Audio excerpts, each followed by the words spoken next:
রাজধানীর কদমতলী থানাধীন এলাকায় চাঞ্চল্যকর দিনমজুর মাহবুব হত্যা মামলার অন্যতম প্রধান আসামি স্কেন্দার ৩২কে ঢাকা জেলার নবাবগঞ্জ এলাকা থেকে গ্রেপ্তার করেছে র্যাব-১০।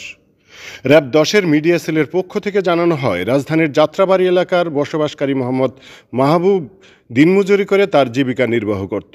গত ৩০/৮/২০২৪ তারিখ সন্ধ্যায় মাহবুব কাজের উদ্দেশ্যে বাসা থেকে বের হয়।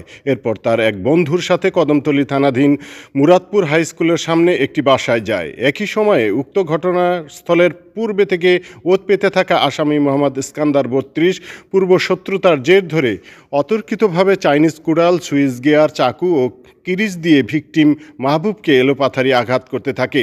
এরপর জিতুসহ অপর আসামিরা গুম করার উদ্দেশ্যে মাহবুবকে গুরুতর রক্তাক্ত জখম অবস্থায় কদমতলী থানাধীন পাটেরবাগ এলাকায় ফেলে দিয়ে পালিয়ে যায়।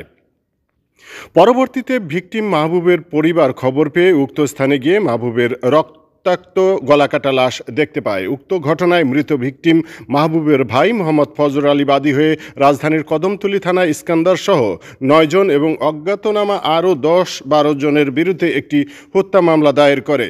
মামলা রুজুর বিষয়টি জানতে পেরে স্কান্দার সহ অন্যান্য আসামিরা আত্মগোপনে চলে যায়। হত্যাকাণ্ডের বিষয়টি জানতে পেরে র্যাব-১০-এর একটি অভিযানিক দল হত্যাকাণ্ডে জড়িত আসামিদের আইনের আওতায় নিয়ে আসার লক্ষ্যে গোয়েন্দা নজরদারি বৃদ্ধি শুরু করে।